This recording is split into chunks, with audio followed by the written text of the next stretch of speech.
Is there a test or quiz today? Or is that next week? No test or quiz. No test or quiz. Okay. All right.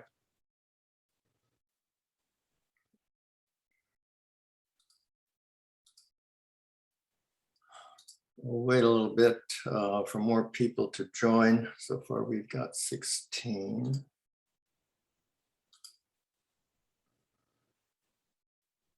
Just two things I want to do today. One is go over the Mendelian inheritance problems. Most of you have turned in that homework now. Some of them I've graded, but the ones that were turned in just recently, I haven't graded yet, but I will. And the other thing I want, excuse me. The other thing I want to do today is start a new topic, and that is molecular genetics.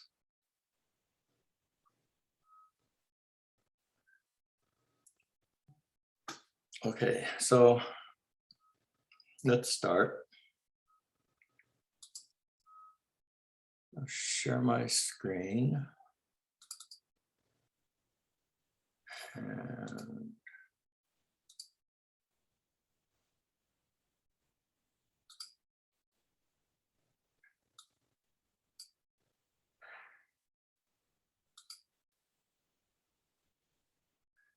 do you see my screen worksheet? Yeah, we can see it. Okay, good.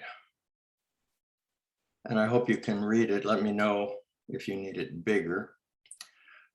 So there are 9 problems here, and they represent various different types of Mendelian genetics problems. And it's important that you know how to do these, each of the different types. They will come up on the test and maybe on the final as well. It's an exercise in thinking about a problem and using the rules to solve it. So the first one, it's about guinea pigs. Black fur is dominant over white fur, and that's the only information we have. Black fur is dominant over white fur. So the question is, how can an animal breeder test whether a black guinea pig is homozygous or heterozygous? Now, some of you answered this question by saying, do a test cross, period. And that is the answer to the question. And I gave you full credit for saying that. But many of you went ahead and showed how you would do a test cross, which is important. So a test cross is a cross of an unknown to a homozygous recessive. So here, the unknown, if we say black has the genotype big B, we know it's big B because it's dominant. If it's black, then its genotype could either be big B, or big B, little b, heterozygous. And we know that the white one is little b, homozygous recessive. So we can do 2 Punnett squares. We know that the white guinea pig can only make little b gametes. So we plot little b against big B. So if all of the progeny of the F1 are black, then we know that the black rabbit is homozygous dominant. Does everybody see that? And if we cross the white one with a black one, and the black one is heterozygous, then half the progeny are going to be little b, and so they will be white. So if half the progeny are white and half are black, we know the unknown is heterozygous. Okay, any questions about how you do a test cross? Right, the next one, number 2, is a dihybrid cross. So we have a short stem, we have stem length and pod color are the 2 traits that we're following here. So one plant has a short stem and yellow pods, and it's crossed with a true breeding, underline true breeding, long stem green pod plant. And so the question says, assume that the long stems are dominant to short stems and green is dominant to yellow. Then what are the genotypes and the phenotypes of the F1 and the genotypes and the phenotypes from the F2, an F1 by F1 cross? So what do we know? We know that long stem is dominant. If we assign L to long stem, then that plant is big L, big L. And we know that then short stem is recessive, and these are true breeding, so it's little l, little l. And if we assign green the symbol G, and it is dominant, so the green is dominant. The green pod would be big G, and the yellow pod would be little g, little g. So now the gametes that these plants would produce, the one plant could produce only big L, little g gametes, and the other plant could produce only little l, little g, little g. The gametes are LG, big LG and little LG. So the F1 would be 100% heterozygotes. That's the genotype, and the phenotype would be long stems and, and green pods. So what gametes would the F1 produce? Well, one type would be big L, big G, or big L, little g, or little l, big G, little l, little g. And then the easiest way to do this would be to make a Punnett square where you plot each parent, the pollen parent and the egg parent, and they both can make the same genotype gametes.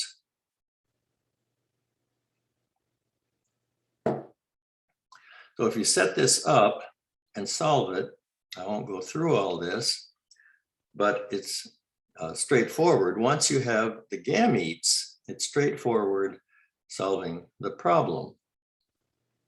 So most of you did not do a Punnett square, and that's fine. You may have done it, but didn't show it on your homework. But you did list the genotypes like this, and that's fine.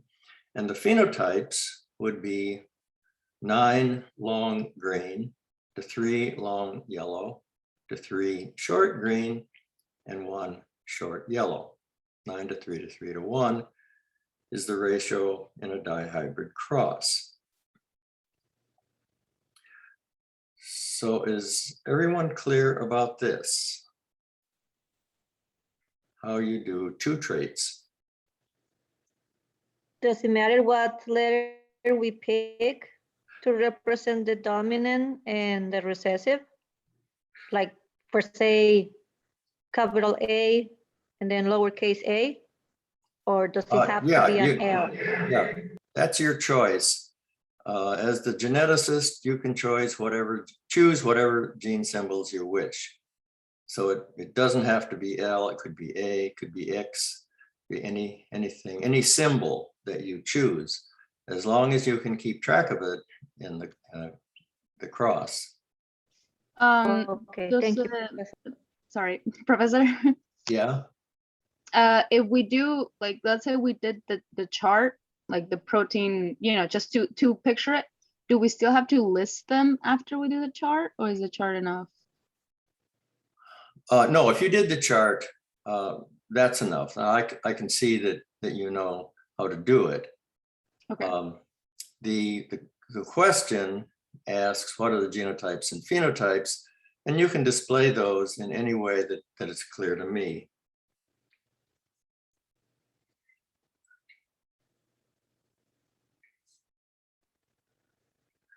Okay, anything else about a dihybrid?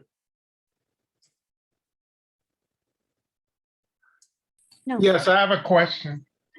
Steve. On the test, when we do the test, will we have to do either do the chart or do the listing? It will depend on how I ask the question. If I ask you to do a Punnett square, then yes, you'd have to do a Punnett square. If I don't say that, then you could do a Punnett square on a piece of scrap paper and give the answer on the test. But it's almost always easier to do a Punnett square just to help yourself through the cross, so you can follow the gametes. The gametes, the labeling, assigning a gene symbol is the first important step. And the second step is to figure out what gametes are produced. Professor, one more thing. Uh-huh. Are we gonna get more practice with these, or do you have this answer sheet anywhere for us to look like to? Yes, I put this answer sheet in Canvas. It's in the module for this week as a file. So you should be able to find it either under Files or in module, I think it's module 10 or 11. But it says Mendelian problems with answers. Okay. So what we're going through right now, you can look up and go through it again yourself. Okay. The third question. Hemophilia is known as bleeder's disease. It's recessive and it's on the X chromosome. So this is a sex-linked question. And genetics of sex-linked traits are a little different. So this question says, use a Punnett square. And so here I expected you to actually write down your Punnett square. And in it, show the possible genotypes. And it's asking for genotypes now of offspring of a man who is a hemophiliac and a normal but heterozygous woman. X contains a normal clotting gene, and X, I've got X star. Most of you used other symbols to indicate the mutation, and that's okay. But that represents the gene for hemophilia. So the gene symbols are automatic. They're X and Y. The male, we know what gametes the male can produce. We know he's hemophiliac. And we know it's on the X chromosome. And so we know that his X is mutant, X star. And Y just goes along for the ride. The female's gametes can be either X or mutant X, X star. So if you make a Punnett square, the male is going to be X star Y, and the female is going to be either X or X star.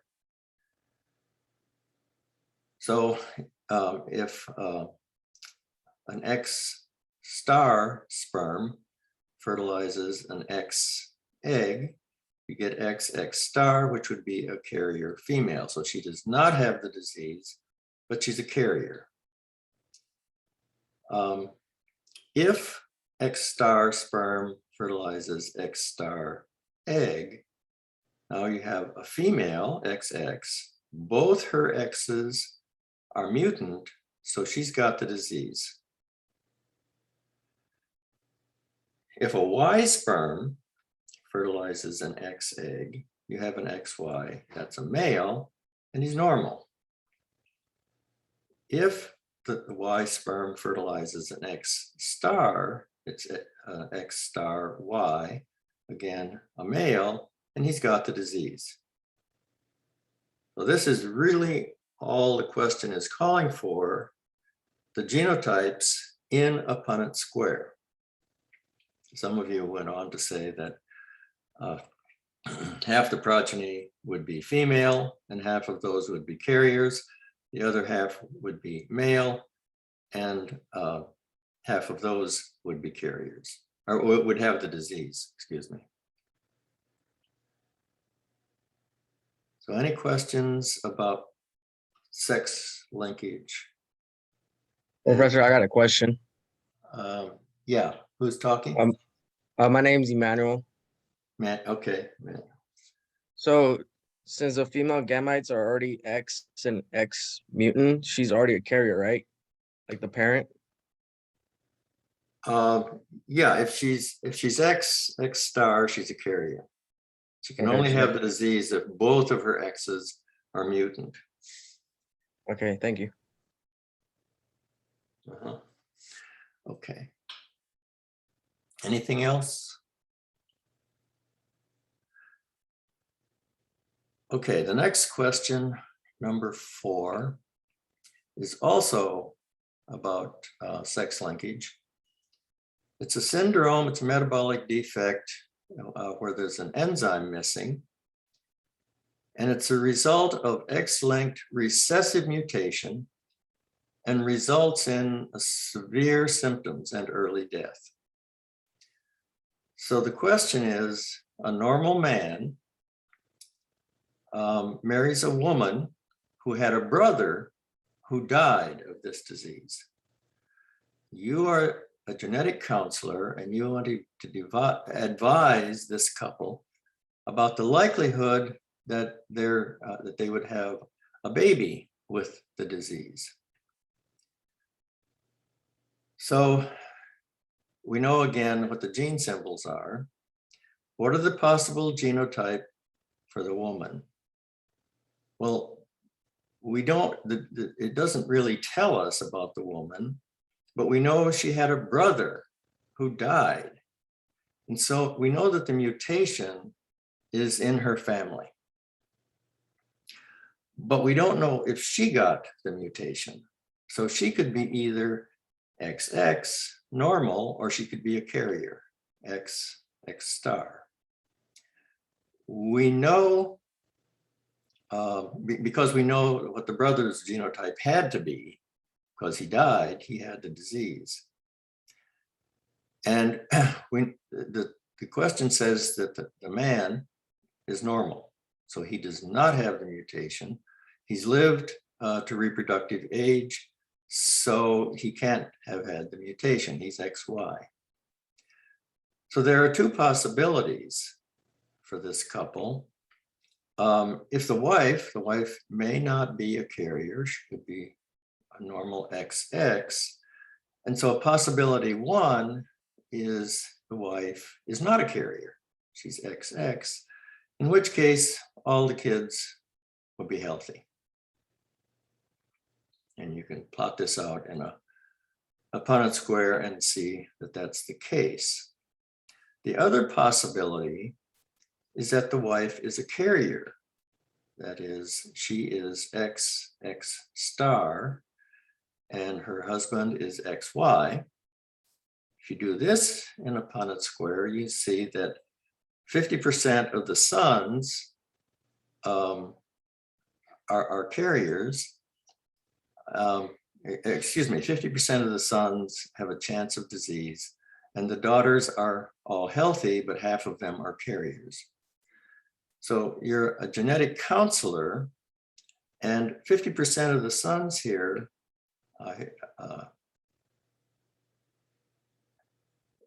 half of them are X star Y and the other half are normal XY. So of the sons, if the wife is a carrier, half the sons are normal and half are sick and they would die early. But the answer is not 50% because remember, there's another possibility that the wife is not a carrier. And so overall, since this couple doesn't have any children yet, and you're a genetic counselor, you'd have to tell them that the chance of having a sick baby is 25%, and that sick baby would be a male. Since there's 100%, if the wife is not a carrier, there's 100% chance that all the babies would be healthy.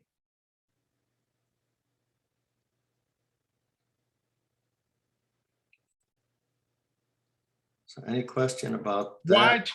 Why 25% for the sick wife as opposed to 50? Because you're a genetic counselor and this couple has come in and they don't have any children yet. So you don't know, as a counselor, you don't know if the wife is a carrier or not.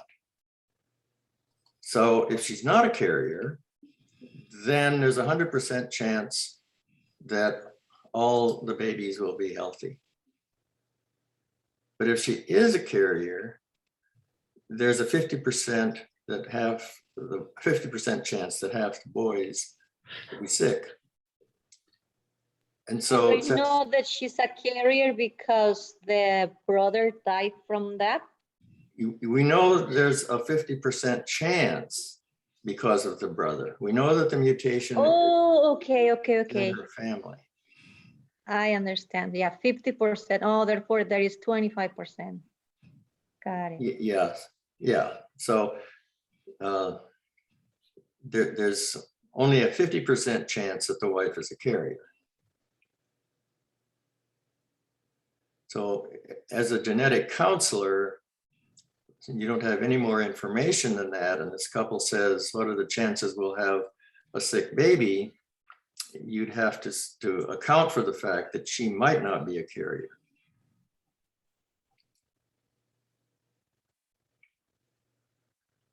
Anything else about this problem? Okay, the fifth one is about tomato fruit. And this illustrates how you do a back cross. So this is an important variation. So red fruit color, we're told, is dominant to yellow fruit. And the tomato plant is homozygous for red. It's crossed with one that's homozygous for yellow. So that already gives us a lot of information. And the question is, determine both the phenotype and the genotype of the F1 offspring, the progeny of a back cross to the red parent, and the progeny of a back cross to the yellow parent.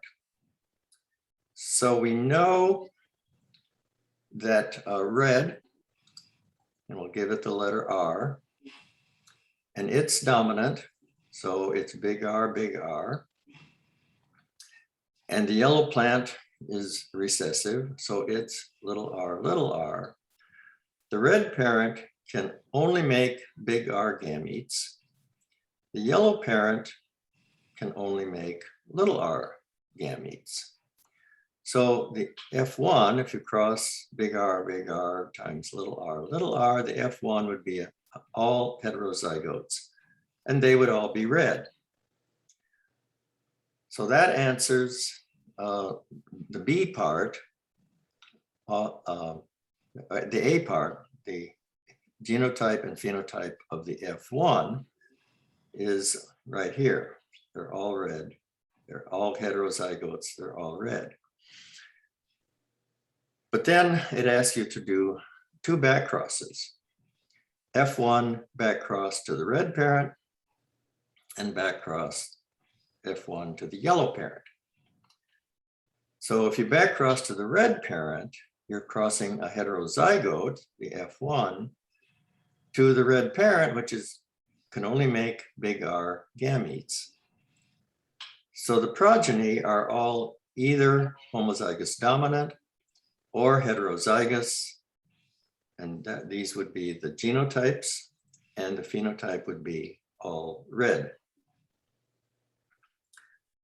If you back crossed this heterozygote to the yellow parent, you're now crossing a big R with a little r.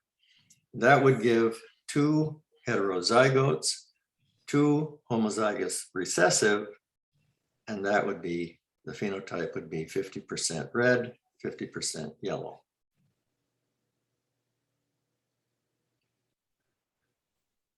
So the variation here is, we usually talk about going to an F2, in which case you cross an F1 with another F1.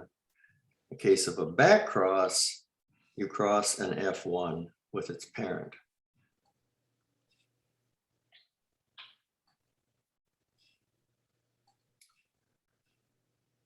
Okay, number 6 is about earlobes. Free earlobes is dominant to attached earlobes. So a woman with attached has children with a man who has free. What is the genotype of the woman?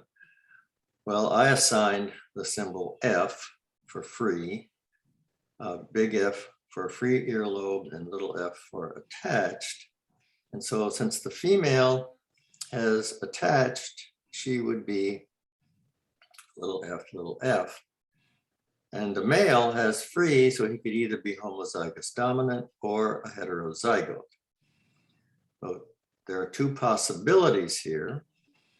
The female will always be homozygous recessive, but the male could be either homozygous dominant, in which case the F1 progeny would be all heterozygotes, and therefore they'd all have free earlobes. The other possibility is crossing a heterozygote with a homozygous recessive, in which case they'd be half and half. So what are the chances, what proportion of their offspring will have attached earlobes? Well, there are 2 possibilities here. And in one possibility, it's 100%. The other possibility is 50%. So out of 100 chances, 75 will have free earlobes and 25 will be attached.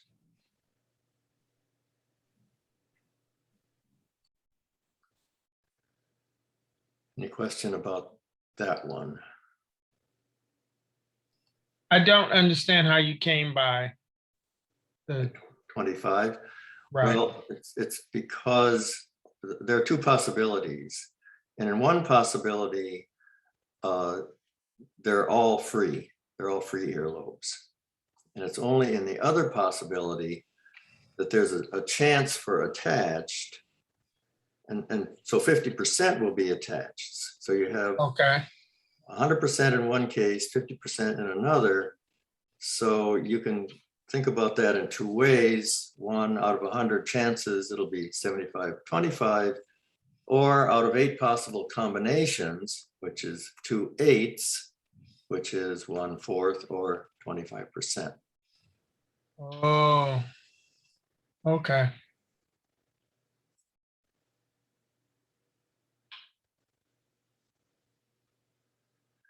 Anything else?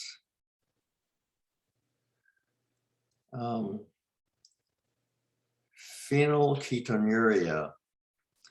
It's autosomal, so that means it's not on an X chromosome or Y. And it affects the ability to metabolize phenylalanine. It's caused by homozygosity for a recessive mutant allele. So the diseased allele is recessive. Now, if 2 parents are heterozygous for the allele, what is the probability their child will have the disease? So first thing you have to do is choose a symbol for the mutant, for the gene. And I chose D for disease. And so since it's homozygous recessive disease, the question tells us that the disease would be little d, and the healthy could be either big D, or big D, little d. And we're told in the question that both parents are heterozygous. So the cross then would be big D, little d times big D, little d. And if you work that out, they have a 25% chance of a child with the disease. There's only one homozygous recessive. Okay, that was pretty straightforward. Next one is about the fly, Drosophila, allele for dumpy wings, and we're told that it has the gene symbol little d, is recessive to long wings, big D, and the allele for white eyes is little r, and the other allele for eye color is big R, and they're red. So here we have a dihybrid cross. And so it gives us the cross, big D, big R, cross with big D, little r. So what are the proportion of the offspring expected to be normal? That means long wings and red eyes. And what proportion are dumpy and white? Now, the one parent is homozygous dominant at both loci. So that means it can only make gametes that are D and R. The other parent can produce two types of gametes, either big D, little r, or little d, little r. So if you do a Punnett square, it's very simple. There's only one type of gamete from one parent, big D, big R. If it mates with big D, little r, you have big D, big R, little r. That would have a wild type phenotype. If it crossed with the other one, it would be big D, big R, little r. Again, the phenotype would be wild type. And so the proportion of the progeny with long wings and red eyes would be 100%. None of them would be mutant.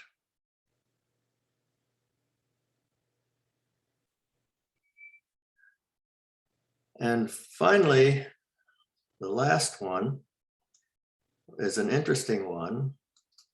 And many of you made a mistake on this one. So a farmer breeds a chicken with all white plumage with a black one. All the F1s are bluish gray. And when he went to the F2 and crossed bluish gray birds with each other, black, white, and bluish gray offspring were produced. So the question then is, what is the mechanism of inheritance and the genotypes of the parents and the F1s and the F2s? Well, this is a question about incomplete dominance. Remember, we talked about dominance, incomplete dominance, and codominance. Well, this is incomplete dominance because we have an intermediate phenotype in the F1. In incomplete dominance, the F1 is a blend of both parental phenotypes. So we have just one locus here, and I've chosen the symbol B to represent it for black. A lot of you assigned a different gene symbol for gray. And that is not the case. There's only one gene symbol here, and that's B. So the black parent, the black chicken, is big B, big B.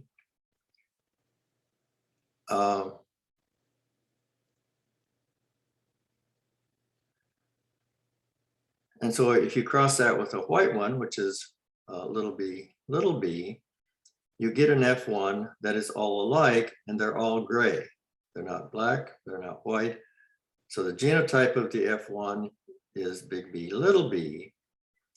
And then if you go to the F2, you're crossing a big B, little b with a big B, little b. And in this case, 25% would be big B, they'd be black. 25% would be little b, they'd be white. And half would be heterozygous, and they would be gray. So to answer the question here, you needed to say that the mechanism of inheritance is incomplete dominance, and that the parents are big B, or little b. The F1s are heterozygotes, their phenotype is gray. And the F2, you have homozygous dominant, heterozygous, and homozygous recessive. And their phenotypes would be 1 black, 2 gray, and 1 white. Did we get the question wrong if we labeled the bluish green and we put a different color in there? Like I did instead of BB, I did WB or BW. Yeah, that would be wrong. Okay. And you see why it would be wrong? I do. Okay, good. Yeah.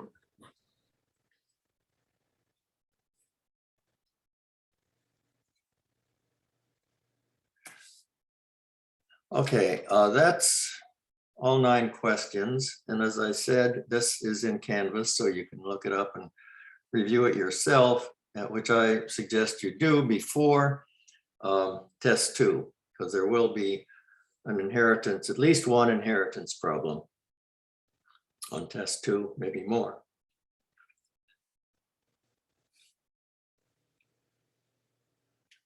Okay, if there's nothing else, and I'll take this down.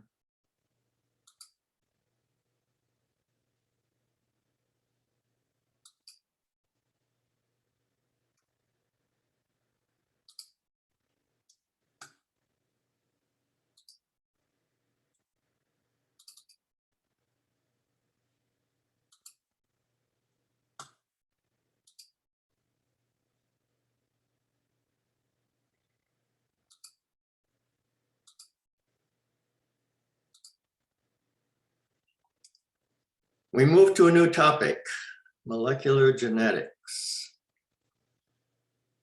Can everybody see the screen? Yes, I can see it. Yes. Yes. Okay. That's an important question now, since I went halfway through the lecture last time with the wrong slide set. So this follows on to Mendelian genetics. So Mendelian genetics, the rules were discovered by Mendel. They're very precise, and they're dependent on doing crosses. Molecular genetics does not involve sex, at least not necessarily. So I've chosen, the field of molecular genetics is so broad that I can't possibly cover it. So I've chosen just a few topics that have had revolutionary consequences. They're technologies that have really revolutionized the field of biology and had profound implications for life in general. They're listed here. We're going to talk about restriction endonucleases, the polymerase chain reaction, gene therapy, how do you cure a genetic disease, and genetically modified organisms. I'm not going to go through CRISPR again, but that is certainly one of the revolutionary technologies.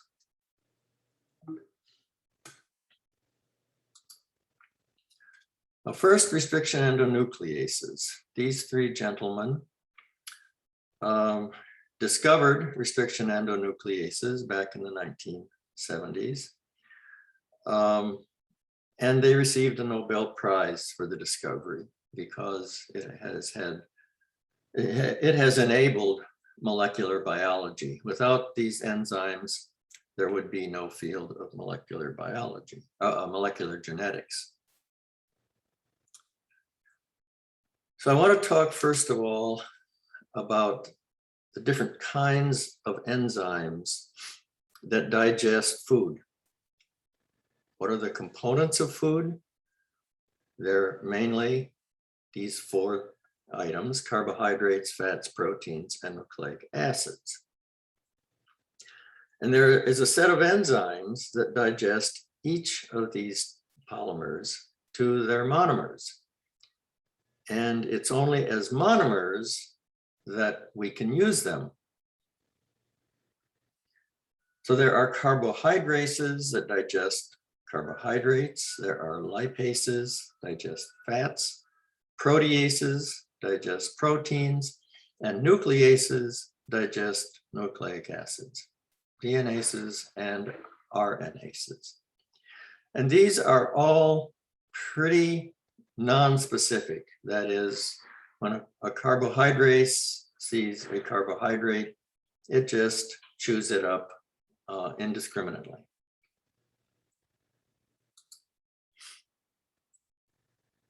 In the upper right, there's a summary here. Pancreatic juice has all these different enzymes in it. The proteases take proteins to amino acids. Amylase, carbohydrates, digest starch to simple sugars. Nucleases from nucleic acid to nucleosides, and lipases along with biosalts digest fats. And I've got these pictures here to illustrate the non-specificity of most of these enzymes.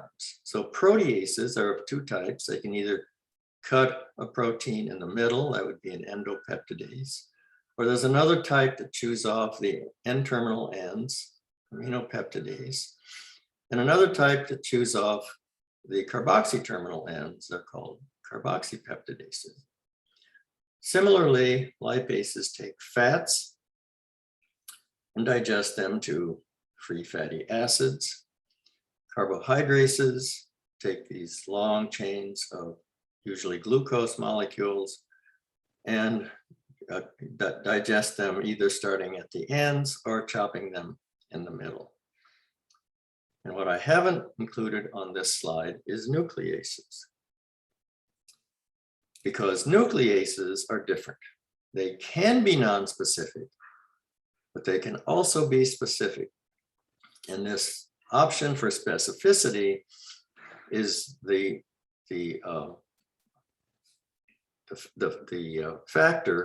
feature that allows for molecular genetics to be pursued.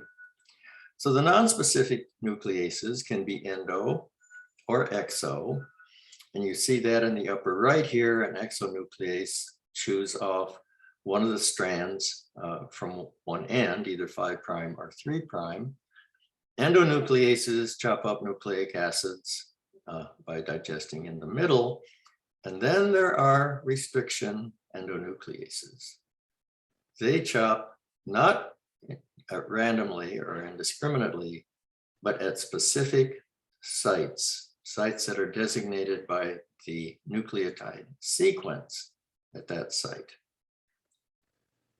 So we're going to talk only now about the specific nucleases called restriction endonucleases. They always come from bacteria. Eukaryotes don't have them. In bacteria, their purpose is largely defensive, so that if a virus invades, the nuclease chops up the viral nucleic acid and destroys it. And bacteria protect their own DNA by methylating it.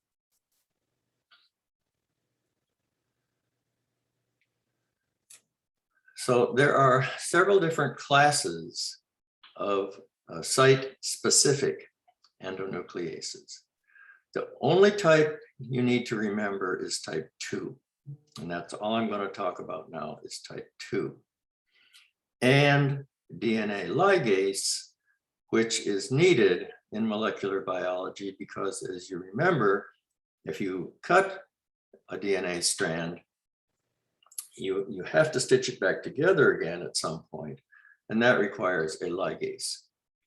The other types I'll just mention, type 1 is site-specific, but it cuts more than a kilobase away from the site that it recognizes.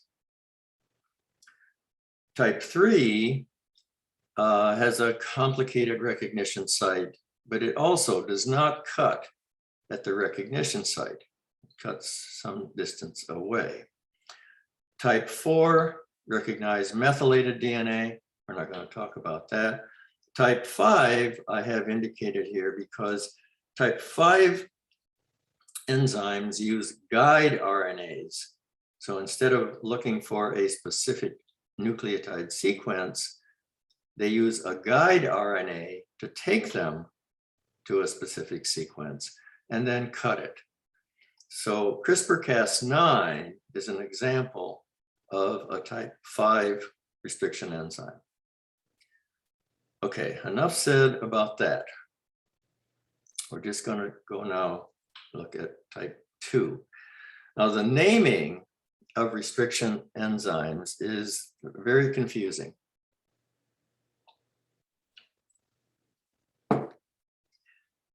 But it's very simple once you know the system by which endonucleases are named. The name of any restriction type 2 enzyme is derived from the name of the bacterium. So you all know the bacterium Escherichia coli.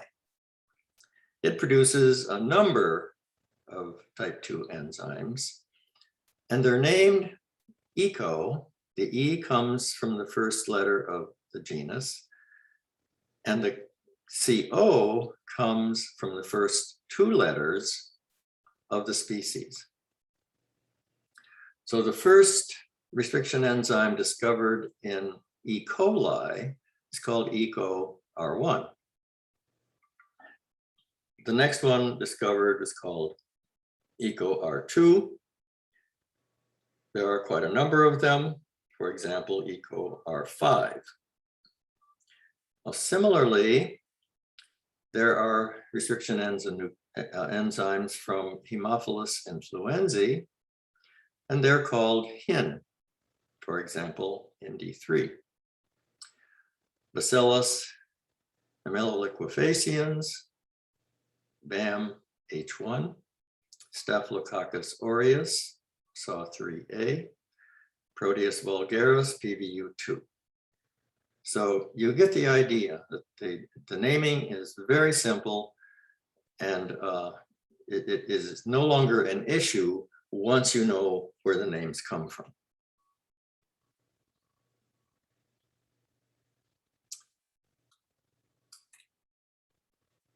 All right, up in the upper left, you see examples of type 2 restriction endonucleases.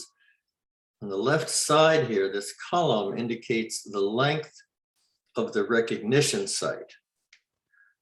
So the site in the DNA that an enzyme recognizes can be 4 nucleotides long. That's the shortest. It can be 5, 6, 7, or 8 nucleotides long. And if it's 4, there's a site approximately every 256 base pairs. If the recognition site is 8 nucleotides long, it occurs every 65,000 base pairs. So a 4-cutter chops the DNA up into little tiny pieces. An 8-cutter leaves very large pieces of DNA. And so here on the right are examples of a 4-cutter sequence, 5, 6, 7, and here's the sequence for an 8-cutter. Below that on the left are a list of several very commonly used restriction enzymes, their sources, their recognition sequence, and if you cut them, what the overhangs are. I won't go into detail about that. The other thing we're going to have to discuss is plasmids, which are intracellular DNA molecules separate from the chromosome, and they replicate independently. They're usually circular, usually in bacteria, and they have functions for the organisms that have them, but they're essential for molecular genetics. And I want to mention one other thing here, and that is that all of these restriction enzyme cut sites are palindromes. And you can see that if you study this. What is a palindrome? It reads the same forward and backward.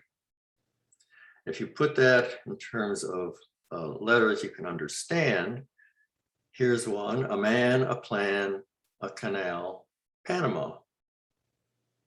Now read that backwards.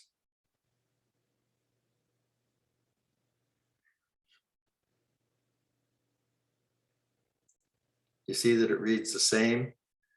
Going backwards: a man, a plan, a canal, Panama. If you look at a restriction enzyme site, say EcoR1 over here, it reads the same forward and backward. If you go from left to right, it's GAATTC. If you go from right to left, it's GAATTC. And the cut leaves a staggered end, AATTC on one side and CTTAA on the other side. And these are so-called sticky ends, which are very important in molecular cloning.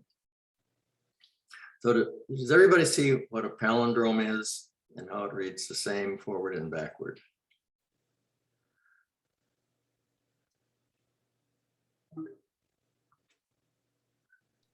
Yeah, I could see it. Okay. Yes. Good. All right. So this illustrates what a plasmid is.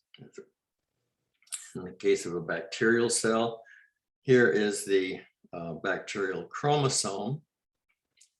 And plasmids are circles of DNA that are completely independent of the chromosome. They're always DNA molecules, usually circular, found in most bacteria. Some eukaryotes also have them, and they're essential for cloning of DNA. And a cloning vector, you take a naturally occurring plasmid and modify it. And you have to put in it, in this case, AMP-R is a gene for antibiotic resistance. It has to have an origin of replication. And for cloning purposes, there is always what's called a polylinker or a multiple cloning site. And this has then sites, recognition sites, for a whole series of enzymes so that you have your choice. If you're trying to clone something, you have a choice of cloning into an EcoR1 site or a BAMH1 site or a HEND3 site. They're all right here together in one place on the plasmid. So that's for convenience, and cloning vectors are essential. So how do you clone in a cloning vector. Well, here we have a plasmid, and here we have a cleavage site. So let's, if we go back to cleavage sites, for example, EcoR1, this would be EcoR1 cleavage site. And so if you digest a plasmid with EcoR1, all the molecules would end up with ends like that. So let's say we cut this plasmid with EcoR1, it leaves staggered ends. And then we have DNA that we want to clone. And it has EcoR1 sites at various places. And you chop it all up with EcoR1. It doesn't digest indiscriminately. It only cuts at its recognition sites and leaves these discrete pieces of DNA of various length. So if you mix this plasmid that you've digested with this digest of foreign DNA, the sticky ends on the two types of molecule will find each other. So this TTAA will find AATT, and on the other end, the same. So the pieces that you're trying to clone automatically go into the plasmid. Then you need DNA ligase to seal the ends, and you have a chimeric plasmid. You've cloned a piece of DNA that you want.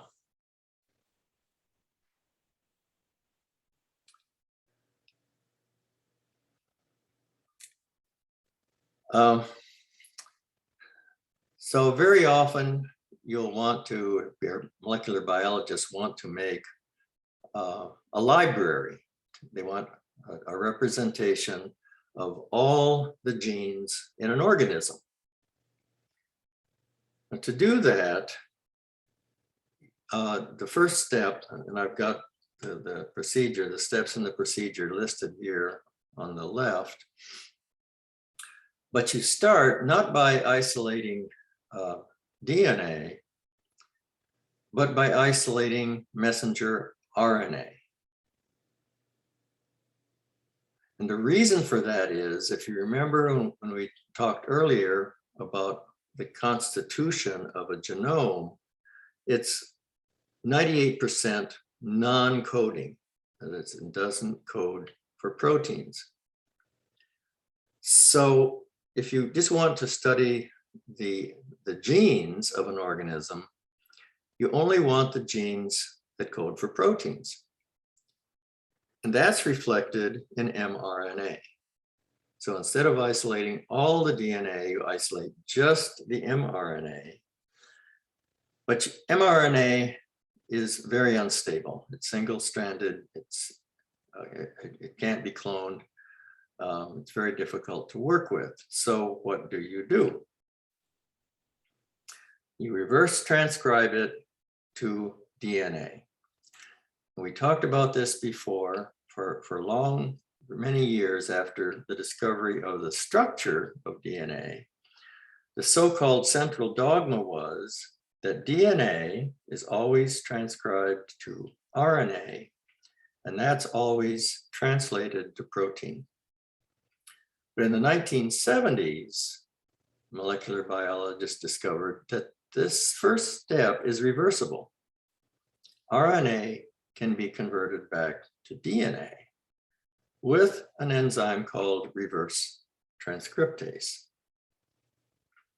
So you isolate mRNA from your organism and you reverse transcribe it to what's called cDNA, complementary DNA, using this enzyme reverse transcriptase. Question, Professor, is that enzyme, is it man-made that No. you use to do that? Oh, okay. No, that's naturally occurring. Yeah, reverse transcriptase occurs naturally. And now you can buy it by the quart if you want. It's readily available at lab supply houses. And so you can, if you've got DNA, which is the cDNA that you made from messenger RNA, you can cut it with a restriction endonuclease. You have a cloning vector, a plasmid, you cut with the same enzyme. You ligate them together, and now each clone, each plasmid is genetically unique. And so you can transfer these into E. coli cells and produce as much as you like. Isolate them into test tubes or petri dishes. But now you've cloned a representation of all the genes in your organism in just a few simple steps.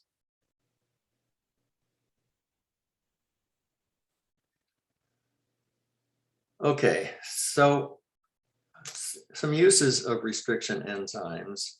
They're used in virtually every molecular biology lab every day to make genomic libraries, restriction maps, DNA evidence in courts of law. This is something I thought you would be interested in because you hear about DNA evidence frequently in cases in court. DNA evidence is the gold standard. It is unequivocal. And I want to tell you now how that's done. So let's start here with this map up in the center here, a map of phage lambda, which is a virus. If you take this genome, and you cut it with BAM-H1, you get fragments of various size. Cut it with EcoR1, you get a series of fragments, but they're all different because EcoR1 cuts at different sites. Similarly, Hindi3 cuts at yet a different set of sites. So what you'd like to be able to do is isolate all these different fragments. And how do you do that? It's called polyacrylamide gel electrophoresis. So polyacrylamide can be melted and poured into a mold. Your DNA samples, say each of these is your DNA cut with enzyme A, enzyme B, enzyme C. And the polyacrylamide gel has what are called wells, little holes, where these samples can be pipetted into the wells. Then the gel is put under an electrical field so that one end of the gel is negatively charged and the other end of the gel is positively charged. Now, DNA is negatively charged. It's a negatively charged molecule. So when you turn on the power, the DNA molecules are going to start moving from these wells, which are at the negative end. They're going to start moving toward the positive end. The rate at which they move is a function of their size. So the big ones will move slowly. They have a hard time getting through the gel. The little ones go fast. So you end up with this array of bands that you see on the gel. So the big bands representing big pieces of DNA, and the little bands, little pieces and everything in between. And this is an actual photograph of a gel after being run in an electric field. And you can see DNA, this is lambda DNA, same as up here, cut with various different enzymes. You can see that the banding pattern is different depending on the enzyme that you use. Now, how is this used in a court of law? DNA evidence. We have an example over here on the right of a rape case. So the DNA of the victim of the incident, the banding pattern is shown here on the left. Then there's DNA from 3 different suspects. And there's DNA that was collected at the site of the incident. So if you look at the banding pattern, which suspect was the rapist?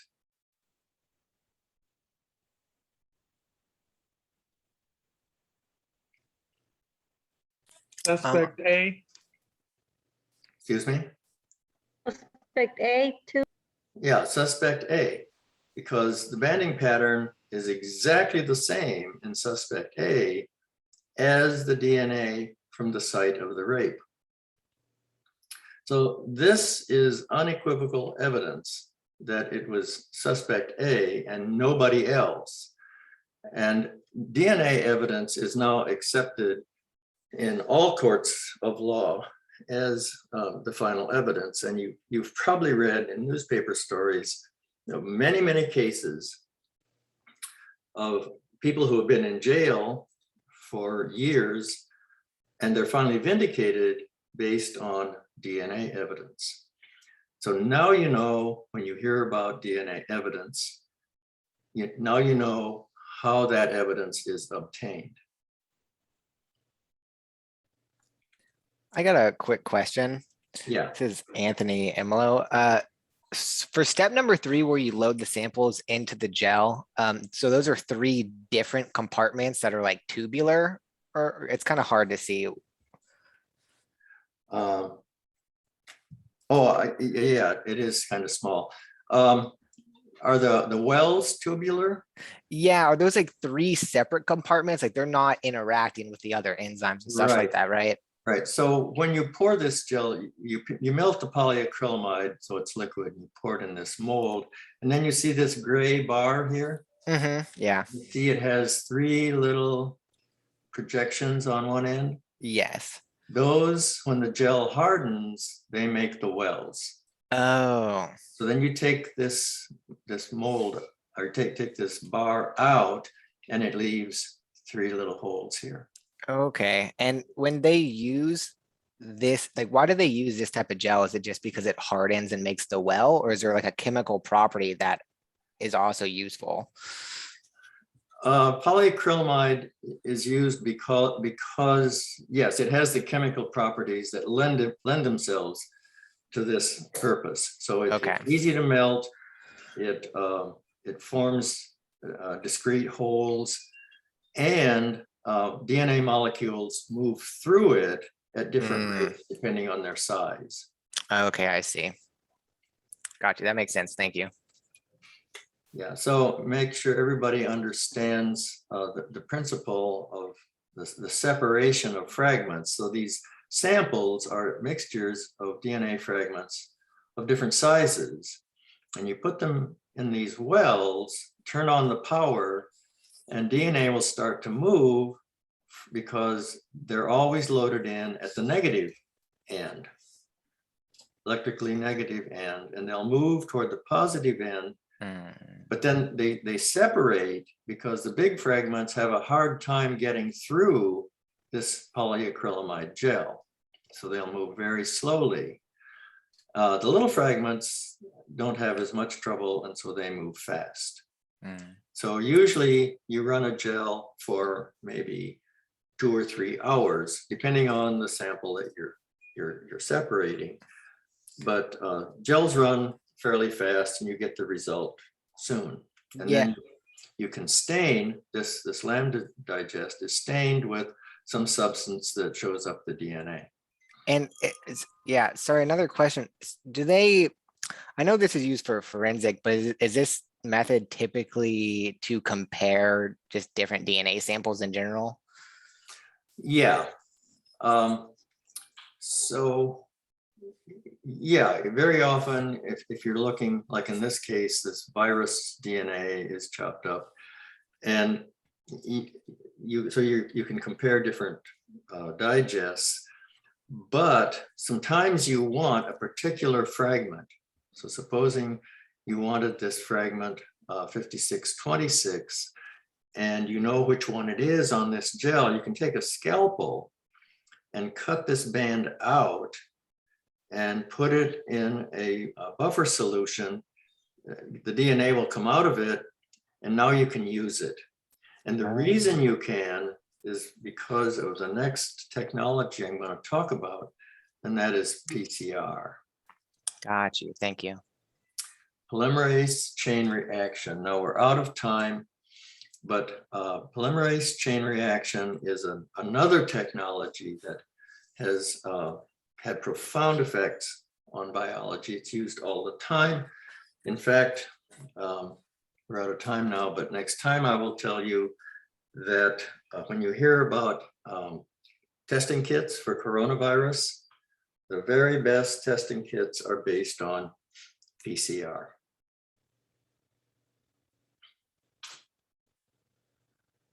Okay, we're out of time for today, so we'll pick this up again next Monday. And I want to remind you to turn in the time that you'd like for your cystic fibrosis project, the time you'd like for your preview. So far, I haven't heard, I've only heard, I think, from 3 groups. So please send me the time you'd like, and we'll get that arranged. What else? And next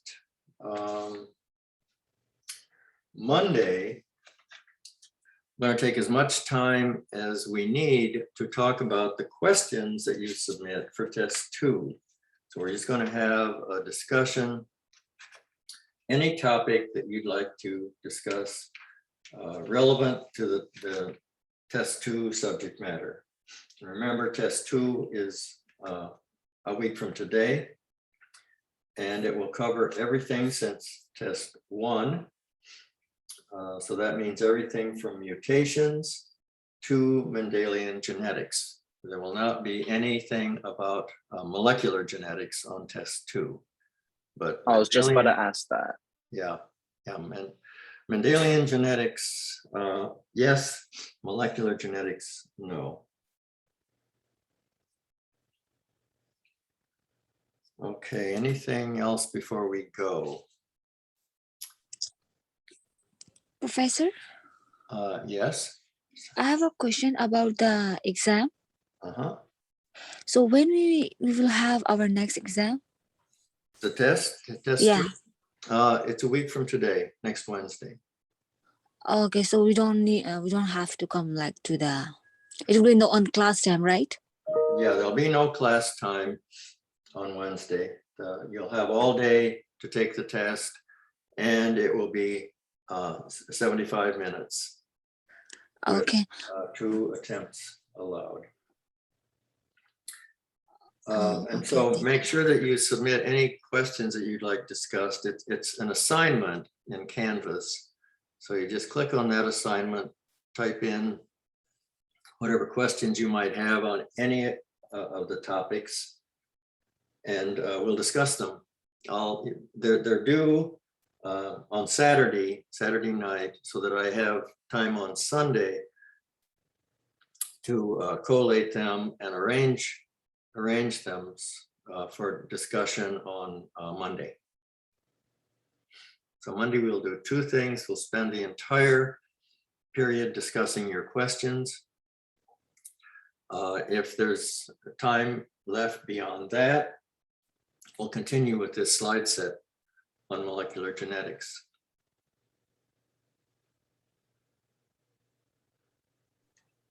Okay. All right, thank you very much. Okay. Yeah, have a good day. All right, take care.